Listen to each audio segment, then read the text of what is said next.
Hello students, आज हम लोग चैप्टर शुरू करने वाले हैं त्रिकोणमितीय फलन यानी कि ट्रिग्नोमेट्रिकल फंक्शंस। क्लास 10th में हमने 6 प्रकार के ट्रिग्नोमेट्रिक रेशियोज के बारे में पढ़ा हुआ था।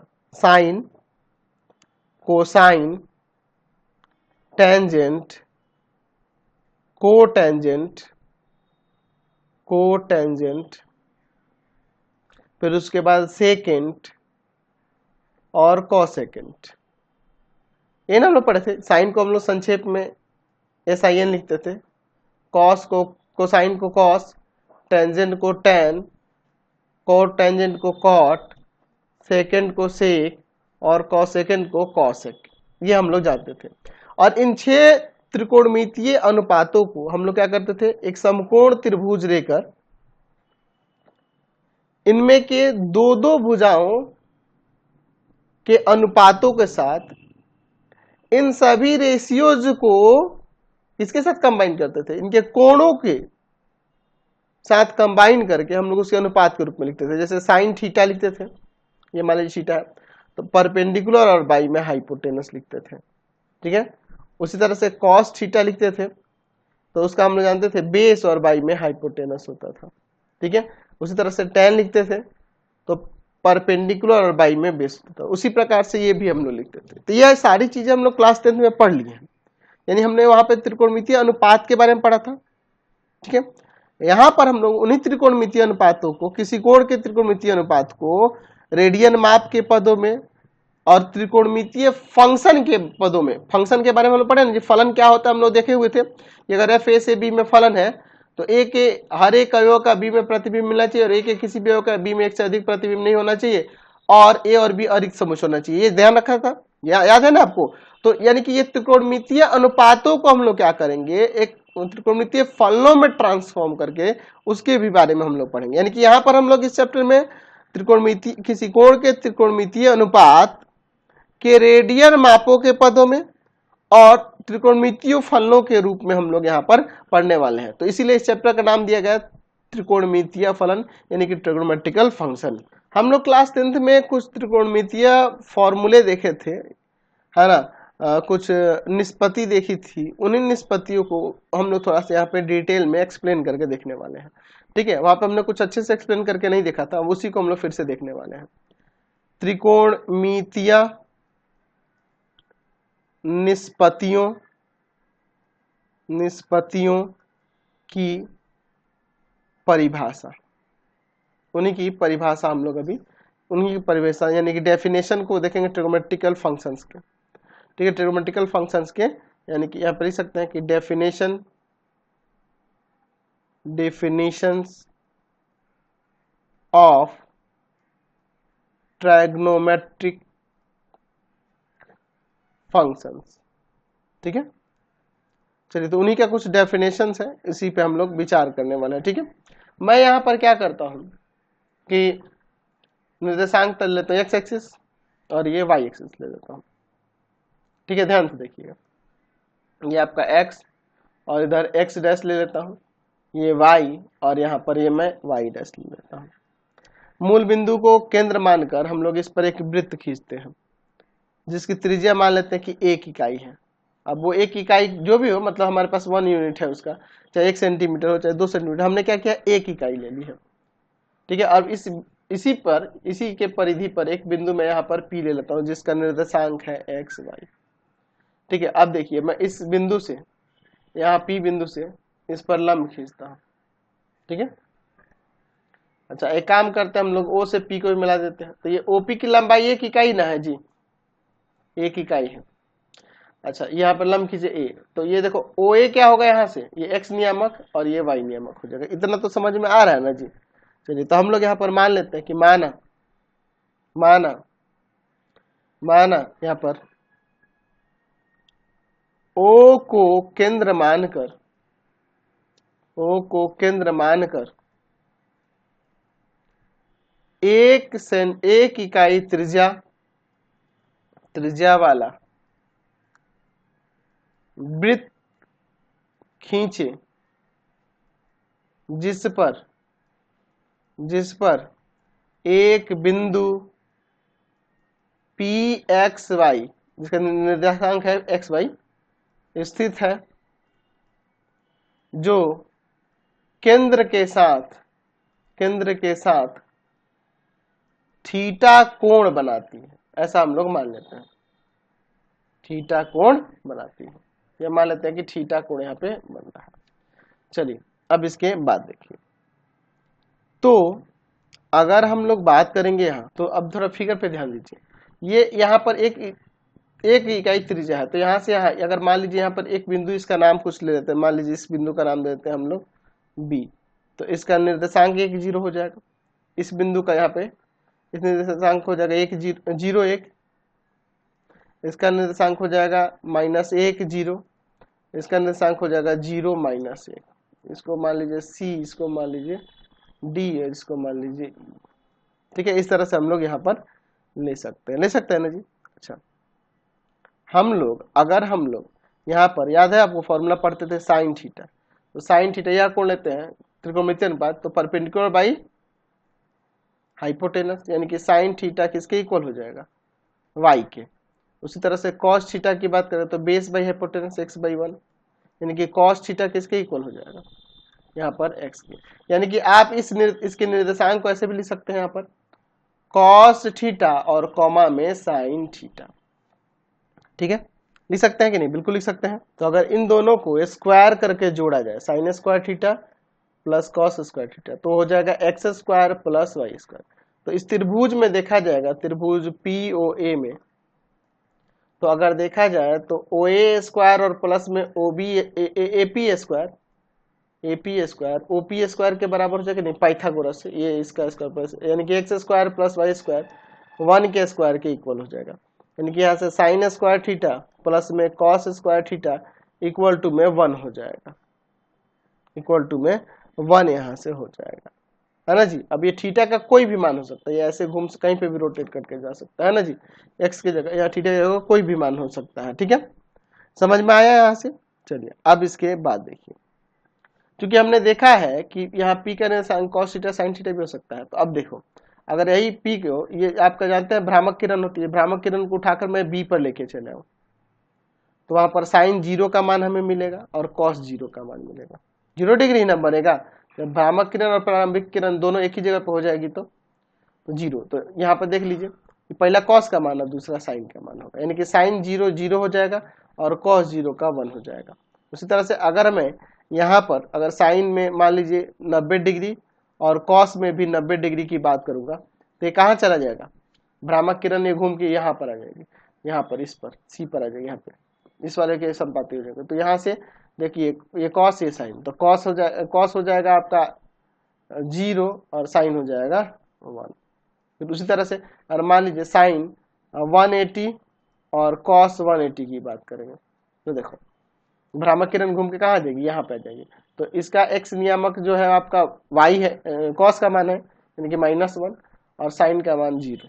उसी तरह से अगर इसको भ्रामक किरण को यहाँ इस पे ले आ देंगे, यानी कि साइन 270 डिग्री, तो ये इसका y नियामक -1 और कॉस 270 डिग्री, तो कॉस 270 डिग्री का हो जाएगा 0। ठीक है ना जी, बात समझ रहे हैं। इसी प्रकार से और थोड़ा सा रोटेट हो जाए, यहाँ से आ जाए 360 पे जाए, तो यहाँ पे हम लोग साइन 360 डिग्री का, साइन 360 डिग्री का 0 और कॉस 360 डिग्री का यहाँ पर 1 लिख सकते हैं। तो हम क्या देख रहे हैं, यहाँ पर साइन में 0 कहाँ मिल रहा है, 0 पे मिल रहा है, फिर उसके बाद 180 पे मिल रहा है, फिर उसके बाद 360 पे मिल रहा है, 80 80 80 बढ़ने पर ये हमें 0 मिलते जा रहा है ना जी, यही ना मिल रहा है। ठीक है, यहाँ से हम एक कंक्लूजन निकाल सकते हैं देयरफॉर कि साइन थीटा का मान अगर 0 हो रहा है तो इसका मतलब है कि थीटा किसके इक्वल है, n पाई के, और n बिलोंग्स करता है इंटीजर से। यानी कहने का मतलब देखो, n की जगह इंटीजर 0 रखो तो पाई 0 आ जाएगा, अगर 1 रखोगे तो पाई यानी कि 180 डिग्री हो जाएगा, 2 रखोगे तो 2 पाई यानी कि 360 डिग्री हो जाएगा, -1 रखोगे तो माइनस पाई, तो माइनस पाई ऐसे चलेंगे, देखो इधर से ऐसे आएंगे, तो यहाँ पर भी देखो कॉस साइन का मान 0 है कि नहीं, है कि नहीं। तो यहाँ से हमें एक कंक्लूजन निकल रहा है कि साइन थीटा अगर 0 हो रहा है, इसका मतलब थीटा का वैल्यू n पाई होगा और n क्या होगा, कोई इंटीजर होगा।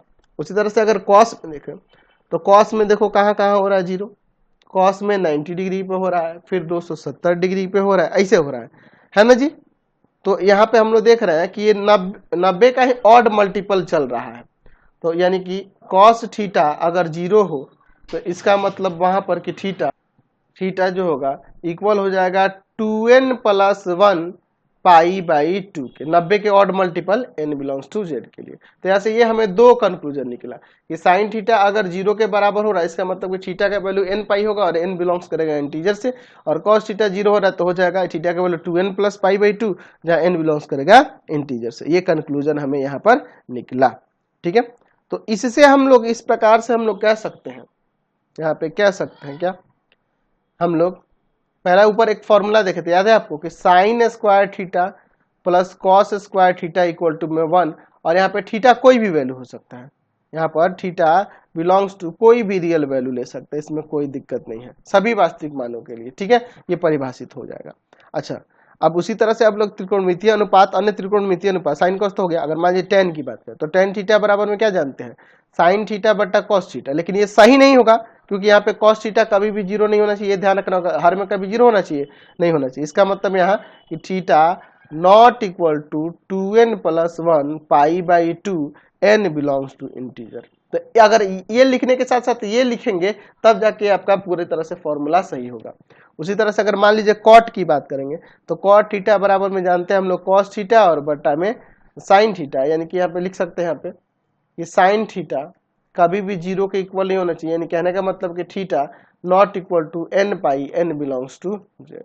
ठीक है, उसी तरह से अगर मैं बात करूंगा यहाँ पर सेक थीटा की, तो सेक थीटा बराबर में 1 बाई कॉस थीटा होता है ना जी, तो यहाँ पे भी कॉस थीटा बराबर 0 नहीं होगा, यानी कहने का मतलब ये थीटा नॉट इक्वल टू होगा 2n प्लस का 1 pi by 2 n belongs to z। उसी तरह से अगर मैं यहाँ पर बात करूंगा कॉसेक की, तो कॉसेक थीटा जो होगा 1 बाई में साइन थीटा होगा, यहाँ पे भी हर में 0 नहीं हो सकता है, लिख सकते हैं कि sine theta not equal to में 0, यानी कहने का मतलब है कि theta not equal to n pi, not equal to n pi होना चाहिए, तभी ये आपका फॉर्मूला सही होगा, नहीं तो ये गलत हो जाएगा ना, क्योंकि डिनोमिनेटर में 0 आने लगेगा। तो ये तभी डिफाइन हो सकता है जब साइन थीटा 0 के बराबर ना हो, है ना जी, यानी कि theta not equal to n pi n belongs to z। तो हम लोग जो फॉर्मूले पढ़े हुए हैं क्लास 10th में, उसमें से उन फॉर्मूलों को हम लोग थोड़ा सा एक बार देख लेते हैं, है ना। हम लोग यहाँ पे बात करते हैं कि त्रिकोणमितीय जो निष्पत्तियां हैं उन निष्पत्तियों के बीच संबंध देखेंगे। एक संबंध तो हम लोग पहले ही देख चुके हैं, फिगर में ही मैंने बता दिया था अभी, कि साइन स्क्वायर थीटा प्लस में कॉस स्क्वायर थीटा 1 के इक्वल होता है सभी वास्तविक थीटा के लिए, सभी थीटा के सभी वास्तविक मान के लिए sign square theta plus cos square theta 1 होता है।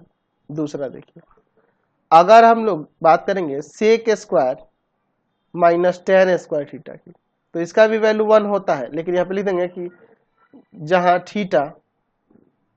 थीटा जो होगा यहाँ पर थीटा नॉट इक्वल टू, देखो इसके भी बट्टा में कॉस रहेगा, इसके भी बट्टा में कॉस, तो थीटा 2n प्लस 1, अभी जैसे मैंने बताया था 2n प्लस 1 पाई बाई 2 के इक्वल नहीं होगा, n बिलोंग्स टू, बात को समझे ना जी। तीसरा, कॉसेक स्क्वायर थीटा माइनस का cot square theta equal to में 1, और यहाँ थीटा देखिए इनके बाई में साइन अगर चेंज करेंगे साइन कॉस में, तो theta not equal to n pi n belongs to integer. Reason समझ में आ रहा है क्यों, क्योंकि डिनोमिनेटर में 0 नहीं होना चाहिए, तब जाके ऐसे, तो इसको प्रूव कर देते हैं। मान लीजिए, चलिए सेकेंड नंबर को ही देख लीजिए, सेक LHS ले लो उसका, फर्स्ट तो हो गया है ना जी, सेक स्क्वायर थीटा माइनस का टेन स्क्वायर थीटा है।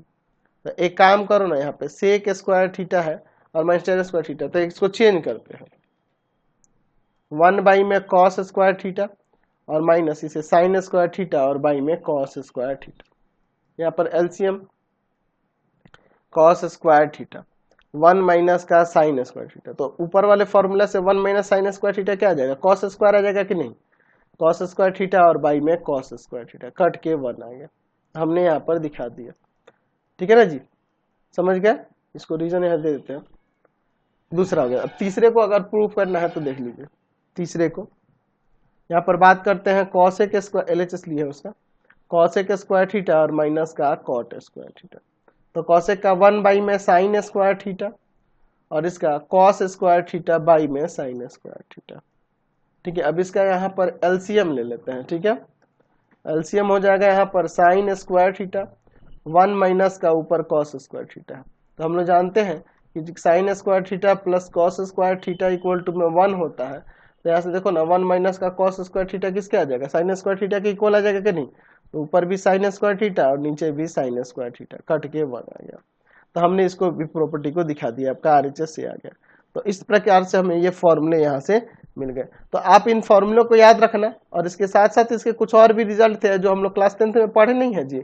इसी से मान लीजिए सेक स्क्वायर थीटा का बात करें तो ये जाके उधर 1 प्लस टेन स्क्वायर थीटा हो जाएगा। और हम लोग टेन स्क्वायर थीटा की बात करें तो इसको इधर भेजो, इसको इधर भेजो, तो हो जाएगा सेक स्क्वायर थीटा -1। उसी तरह के इसके भी है ना जी, सेक स्क्वायर थीटा -1। तो इसके भी ऐसे बहुत सारे रिजल्ट हो जाएंगे। तो उन सबको आप लोग खुद पढ़े हुए क्लास 10th में, तो मुझे अलग से इसमें बताने की जरूरत नहीं है। तो उन सबको आप कर लेंगे। ठीक है, फिलहाल आज की क्लास में इतना ही रहने देते हैं। अभी बहुत सारे टॉपिक इसमें बचे हैं, उसके बाद हम लोग एक्सरसाइज में चलेंगे। आपको हमारे 3 चैनलों को सब्सक्राइब कर लेना होगा। पहला है path finder classes Chhapra, path finder classes Chhapra. दूसरा है आपके पास भारती भवन, भारती भवन, रविकांत सर, रविकांत सर। और तीसरा चैनल है Ravikant sir, Ravikant sir RD Sharma solution, RD Sharma solution. तीनों चैनलों को सब्सक्राइब कर लेंगे। इससे रिलेटेड वीडियो के लिए सीधे डिस्क्रिप्शन में, इससे रिलेटेड नोट्स के लिए गूगल पे जाकर सर्च करेंगे www.ravikantsir.in और यहाँ जाकर आप सभी क्लासेस के नोट्स, उनके पीडीएफ को डाउनलोड कर सकते हैं, पढ़ सकते हैं। इंस्टाग्राम और फेसबुक पे जाकर पाथ फाइंडर क्लासेस छपरा को लाइक एंड फॉलो करना नहीं भूलेंगे। Thanks for watching the video. Comment करके जरूर बताएं कि हमारे चैनल के वीडियोज आप सभी को कैसे लगते हैं। Thanks for watching.